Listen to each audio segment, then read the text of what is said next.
Test, ওই speaking টেস্টের format নিয়ে আপনাদের কিভাবে একটা ধারণা দিতে পারি আমি সেটা চেষ্টা করব। তো ফার্স্ট অফ অল আপনারা জানেন, আপনারা হয়তো আগেও ক্লাস করেছেন। সো সেখানে আপনারা দেখেছেন যে ইন্ট্রোডাকশন থাকে, দেন জেনারেল কোয়েশ্চেন্স হয় ওখানে, then we have long turn, যেটা হচ্ছে আপনাদের একটা টপিক দেওয়া থাকে, দেন আপনাদের হচ্ছে সেই টপিকের উপরে হচ্ছে কিছুক্ষণ কথা বলা লাগে। সো এটা একটা important part. And most of the time আমাদের এই বড় করে যে কথা বলতে হয় বা একটা আইডিয়া জেনারেট করতে হয়, সেই জিনিসটাতে আমরা হচ্ছে একটু পিছিয়ে থাকি, বিকজ আমরা আমাদের মাতৃভাষায় কথা বলছি না। সো একটা ফরেন ল্যাঙ্গুয়েজে কথা বলার কারণে আমাদের হয়তো মনের ভাব পুরোপুরিভাবে প্রকাশ পায় না। বাট স্টিল আপনারা যদি কিছুটা ইংলিশ প্র্যাকটিসের ভিতরে থাকেন, তাহলে আই হোপ যে এটা আপনাদের জন্য খুব একটা প্রবলেম হবে না। নাও, আপনাদের এই লং যেই টকটা, সেই কথাটা শেষ হওয়ার পর সেটার উপর বেস করে আপনাকে হচ্ছে কিছু বিষয়ে হয়তো আপনার যে ভাইভা টেকার থাকবে বা যিনি স্পিকিং টেস্টে নিবেন, সে হচ্ছে আপনার কাছে কিছু কোয়েশ্চেন করবে। না, অফকোর্স সেটা হচ্ছে আপনার লাইফ রিলেটেড। ঠিক আছে। সো এই লাইফ রিলেটেড কোয়েশ্চেন গুলো করলে তখন you need to made up something, অথবা মাঝে মধ্যে আপনার অনেক কিছু বানিয়ে বলতে হতে পারে। অনেক সময় দেখা যায় কি যে আমরা আমাদেরকে এমন কিছু জিনিস নিয়ে কোয়েশ্চেন করলো যেটা হয়তো আমরা এক্সপিরিয়েন্স করি না, বাট স্টিল সেটা আমাদের আশপাশ দিয়ে ঘটে। সো আপনি যদি নিজেকে সেই জায়গায় বসিয়ে চিন্তা করেন, তাহলে হচ্ছে সেভাবে আপনি উত্তর দিতে পারবেন যে ঠিক আছে, I do it by myself, বা আপনি এইভাবে এটা করেন বা ওভাবে এটা করেন, দ্যাটস এই টাইপের একটা বিষয় আর কি। তারপর হচ্ছে যেটা আমি বলবো সেটা হচ্ছে আপনাদের এই স্পিকিং প্র্যাকটিসের জন্য অফকোর্স একটা ইম্পর্টেন্ট বিষয়, সেটা হচ্ছে যেটা আমি আমার জন্য আমি চেষ্টা করেছিলাম যে একটু ফ্লুয়েন্ট কথাবার্তা বলার। অ্যান্ড আমি হচ্ছে আপনার ইংলিশ ভার্সনের স্টুডেন্ট ছিলাম, সো আমার জন্য ফ্লুয়েন্সিটা খুব বেশি প্রবলেম হয়নি, বাট স্টিল আই ট্রাইড যে আমার যেন কোনোভাবেই একটা ভালো স্কোর মিস না হয়। নাও, আমি হচ্ছে নিজেকে একটা আমার ফ্রেন্ড ছিল, তার সাথে আমি ডিসকাস করতাম। তার কাছে আমি স্পিকিং টেস্ট দিতাম রেগুলারলি। মাঝে মাঝে স্পিকিং টেস্ট বলতে কি, হি ওয়াজ গুড অ্যাট স্পিকিং, ভালো ছিল উনি, ভালো ছিল সে। অ্যান্ড আমি হচ্ছে তার কাছে বলতাম যে তুই আমাকে কিছু কোয়েশ্চেন কর, আমি হচ্ছে একটু রিপ্লাই দিই।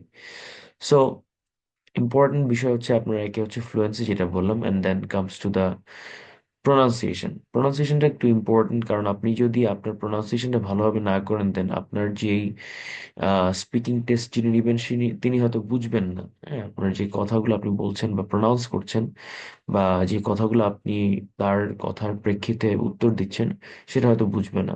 অ্যান্ড গ্রামাটিক্যাল রুলসটা আপনার মেনটেন করতে হবে। গ্রামাটিক্যাল রুলসের জন্য আমরা ছোটবেলা থেকে ইংলিশ পড়ে আসি, আমরা জানি কম বেশি যে কিভাবে ইংলিশের একটা সেন্টেন্স তৈরি করতে হয়। সেটার বিষয়ে যদি আপনাদের ইনফরমেশন কম থাকে, তাহলে আমরা গ্রামাটিক্যাল রুলস নিয়ে কিছু প্র্যাকটিস করতে পারি, বা আমি একটা ক্লাস নিতে পারি যেটাতে আপনারা হয়তো আপনাদের সেন্টেন্স মেকিং ক্যাপাবিলিটিটা বাড়াতে পারবেন। সো এই ক্ষেত্রে বলবো যে আপনাদের এই তিনটা বিষয় খুব ইম্পর্টেন্ট। ফ্লুয়েন্সিটা রাখতে হবে। আমরা অনেক সময় কথা বলার সময়, যেমন আমি আপনাদের সাথে এখন কথা বলছি, বাংলায় কথা বলছি। সো কোনো ধরনের বাট এই টাইপের কোনো মামলিং কোনো ওয়ার্ড আমি ইউজ ইউজ করতেছি না। সো এই বিষয়টা আপনাদের খেয়াল রাখতে হবে যে আপনারা যখন ইংলিশেও কথা বলবেন, তখন যেন আপনাদের এই জিনিসটা কাজ না করে। নাও, ভোকাবুলারি এক্সপানশনটা আমরা হচ্ছে আমাদের যেহেতু ইংলিশ ভার্সনে, বা আমরা অনেক সময় যারা ইউনিভার্সিটি স্টুডেন্ট আছি, তো আমরা যখন জব সেক্টরে যাচ্ছি, তখনও আমাদের হয়তো দেখা যাচ্ছে যে আমরা বাংলাটা ইউজ করতেছি। অ্যান্ড আমরা যখন ইউনিভার্সিটিতে ক্লাস করছি, আমরা তখনও বাংলা ইউজ করতেছি, বাট যখন আমি পড়তেছি, তখন হচ্ছে আমরা ইংলিশে পড়তেছি। সো যে ক্ষেত্রে মানে এই ক্ষেত্রে দেখা যায় কি যে আমরা আমাদের ভোকাবুলারিটা খুব একটা মানে এক্সপান্ড করতে পারি না। তো এই ক্ষেত্রে আপনাদের যেটা করতে হবে সেটা হচ্ছে, আমি যেটা করেছিলাম, if I talk about myself, যে আমার যে ইংলিশের কিছু বই থাকে, ঠিক আছে, তারপরে আমরা ছোটবেলায় প্যারাগ্রাফ পড়েছি, আমরা ছোটবেলায় কম্প্রিহেনশন পড়েছি, ঠিক আছে। সো ওখানে যে কম্প্রিহেনশন গুলা বা প্যারাগ্রাফ গুলো আছে, সেই প্যারাগ্রাফ গুলো আমি মাঝে মাঝে নিজে নিজে পড়তাম। অ্যান্ড এই প্যারাগ্রাফের বইগুলো খুবই কমন, সব জায়গায় পাওয়া যায় কম বেশি। তো আমি এখানে যে প্যারাগ্রাফ গুলো লেখা থাকে, সেই প্যারাগ্রাফ গুলো আমি নিজে নিজে পড়তাম। পড়ে হচ্ছে ওখানে হচ্ছে আপনার একটা, আমি ফার্স্ট অফ অল যেটা একটা বেসিক ধারণা পাই, সেটা হচ্ছে সেন্টেন্স মেকিং ক্যাপাবিলিটি। সেকেন্ড, সেটা হচ্ছে আপনার কিভাবে একটা টপিকের বিষয় আপনি হচ্ছে গুছায় ওখানে লিখছেন, গুছায় লেখার পরে সেটা হচ্ছে আপনি নিজে নিজে পড়তেছেন, পড়ে হচ্ছে বুঝতেছেন যে ঠিক আছে আমার কোন সেন্টেন্স গুলোর পরে কোন সেন্টেন্সটা আসতেছে এবং কিভাবে আমার ইনফরমেশন গুলা একটা একটা একটা একটা করে রিপিট হচ্ছে বা পর পর আসতেছে, ঠিক আছে, গ্র্যাজুয়ালি বা একটা সিরিয়াল ওয়াইজ। অ্যান্ড অফকোর্স এই যে ভোকাবুলারি ব্যবহারটা, এই ভোকাবুলারি ব্যবহারটা আমরা এমনভাবে করব না যে আমার হচ্ছে কমপ্লেক্স সেন্টেন্স তৈরি করতে হবে, ঠিক আছে, আমার কমপ্লেক্স সেন্টেন্স তৈরি করার দরকার নেই।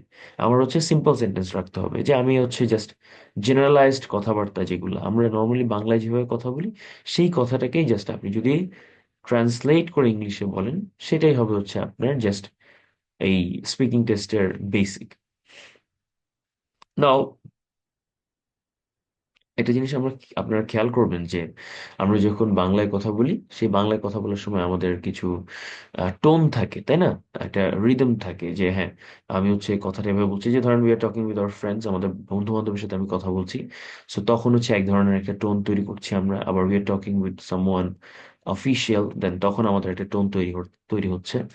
তো এই টাইপের টোন গুলাতে হচ্ছে, রিদম গুলাতে হচ্ছে আমরা খেয়াল রাখতে হবে। যে অনেক সময় দেখা যায় কি যে আমরা কথা বলে শেষ করে ফেলি যে yeah I like to do that, I like to do this, I enjoy sitting beside a lake and enjoy the natural beauty that I have around me. তো এই যে কথাগুলা, এই যে আমি হচ্ছে আপনার, হ্যাঁ আপনারা অনেক সময় আমাদের হয় কি যে মামলিং বা এই টাইপের কথাগুলো হচ্ছে এই যে সেন্টেন্স জেনারেট করতে গিয়ে আমাদের অসুবিধা হয়ে যায়। তো সেন্টেন্স জেনারেটিং এর সময় আমরা কি করব, যদি আমাদের জেনারেটিং এর অসুবিধা হয় তখন আমরা হচ্ছে কিছুটা গ্যাপ দিয়ে দিয়ে কথা বলি। আমি এখানে একটা কমিউনিকেশন তৈরি করছি।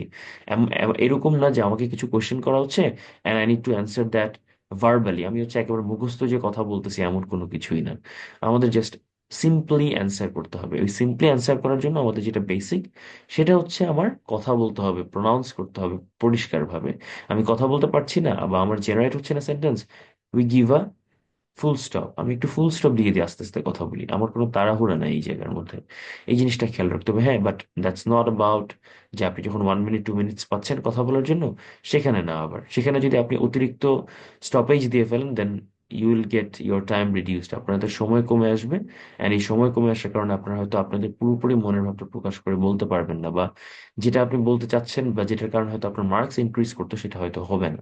তো এই জিনিসটা আপনাদের খেয়াল রাখতে হবে। নাও আমি যদি পরের পার্টে যাই, সো পরের পার্টে গেলে হচ্ছে আমার একটা পার্ট 1 নিয়ে আমি যদি একটা সিম্পল একটা আইডিয়া আপনাদেরকে দিই।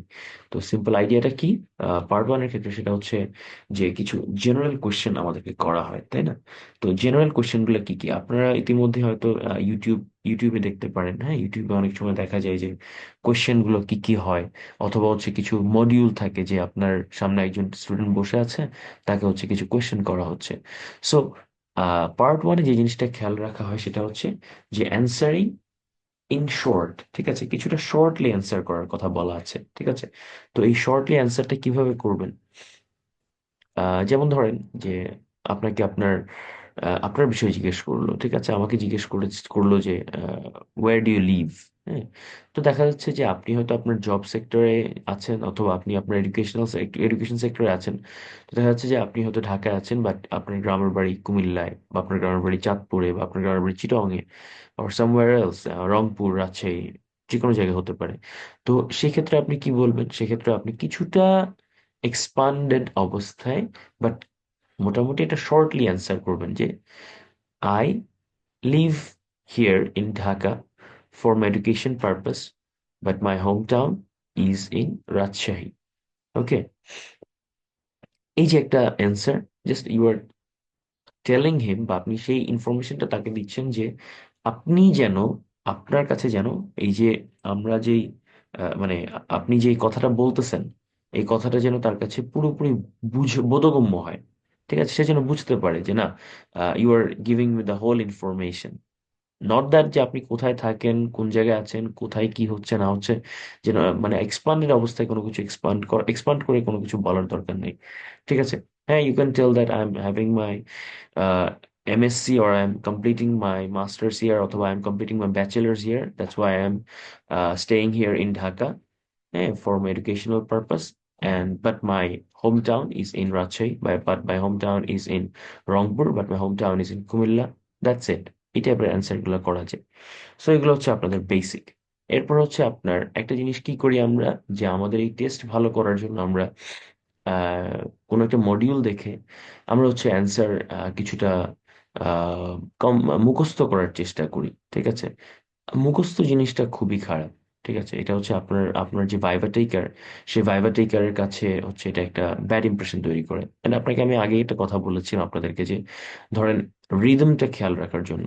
So when you are memorising something, আপনি যখন কোনো কিছু মুখস্থ করছেন তখন সেটা আপনার একটা রিদমে আসবে, বাট আপনি যখন ন্যাচারালি কথা বলছেন তখন আপনার আরেকটা রেসপন্স আসবে অথবা আরেকটা রিদম আসবে। And that's the main rhythm. And ওনারা হচ্ছে ভাইভা টেকার, অ্যান্ড ওনারা হচ্ছে এই জিনিসটা আস্তে আস্তে বুঝে ফেলে যে ইয়েস, এটা হচ্ছে আপনারা মুখস্থ করে বলতেছেন, আর এটা হচ্ছে আপনারা নিজে থেকে ন্যাচারালি কথা বলতেছেন। এই জিনিসটা আপনার খেয়াল রাখতে হবে। নাও অ্যাডিং ডিটেলস, এখন আপনি কিছু কিছু ক্ষেত্রে আপনি ডিটেলস অ্যাড করবেন। আমি যেমনটা আপনাকে বললাম যে আপনার এডুকেশন পারপাসে আপনি এখানে আছেন, বাট আপনার বাসা হচ্ছে অমুক জায়গায় তমুক জায়গায়। তো এই ক্ষেত্রে কি করবেন আপনি, যে ধরেন আপনাকে জিজ্ঞেস করলো যে ডু ইউ লাইক রিডিং, অথবা ডু ইউ এনজয় ওয়াকিং, অথবা do you enjoy having sports, অথবা do you enjoy playing football. হ্যাঁ, তো আপনি সেক্ষেত্রে কি করতে পারেন, সেক্ষেত্রে আপনি একটু expanded, not in one word or 5 words, আপনি একটু এক্সপান্ডেড অবস্থায় একটা উত্তর দিতে পারেন যে yes, I enjoy reading novels, specially mystery and thriller genres. It helps me unwind after a long day. মানে হচ্ছে আপনার সোজা কথা যে আপনি কেন পড়েন, কি পড়েন, এবং সেটা আপনাকে কি হেল্প করে। ঠিক আছে, সেটা আপনাকে কি করতে হেল্প করে সেই জিনিসটা আপনি ইনফর্ম করছেন। Then if I talk about playing football, আপনি যদি ফুটবলের বিষয়ে কথা বলতে চান, দেন আপনি কি বলতে পারেন যে yes, I like to play football, অথবা I love to play football, and specially in the forward position, it helps me to enjoy the whole match if I score goals. ঠিক আছে, এখন আমি কি বললাম যে আপনি কেন ফুটবল খেলতে চান, আপনি কি ফুটবল খেলতে পছন্দ করেন? হ্যাঁ, আপনি ফুটবল খেলতে ভালোবাসেন, আপনি ফুটবল খেলতে অনেক বেশি পছন্দ করেন। এন্ড কোথায় খেলতে পছন্দ করেন? আপনি ফরওয়ার্ডে খেলতে পছন্দ করেন। এন্ড আপনার ফুটবলটা কেন খেলা হয়, বা এটার একটা পিছনে একটা কারণ কি, কারণটা হচ্ছে আপনার গোল করার গোল করতে আপনি বেশি স্বাচ্ছন্দ্য বোধ করেন বা পছন্দ করেন, দ্যাটস ওয়াই আপনি হচ্ছে ফরওয়ার্ডে খেলার চেষ্টা করেন। That's it. নাও এই টাইপের আরো কিছু কোয়েশ্চেন থাকতে পারে। আপনার পার্ট 1-এ কিছু পার্সোনাল কোয়েশ্চেন থাকেই, নর্মাল থাকে, যেটা হচ্ছে what do you do, then how often do you go to the gym, who is your role model, তারপর হচ্ছে ডু ইউ গ্রো প্ল্যান্টস। ঠিক আছে, তো এই টাইপের কোয়েশ্চেন গুলা করা হয়। তো এই টাইপের কোয়েশ্চেন গুলা করলে দেখা যায় কি যে আপনি আপনার বিষয়ে বলবেন, বাট স্টিল এই যে ইনফরমেশনটা আপনি কিছুটা স্লাইটলি এক্সপ্যান্ডেড একটা অ্যান্সার করবেন, যেন সেটা আপনার যে ভাইবা টেকার তিনি যেন বুঝতে পারেন যে হ্যাঁ, you are responding naturally. And আরেকটা জিনিস, সেটা হচ্ছে যে আপনার স্পিকিং ক্যাপাসিটি কেমন, এই জিনিসটা হচ্ছে ওনারা টেস্ট করে দেয়।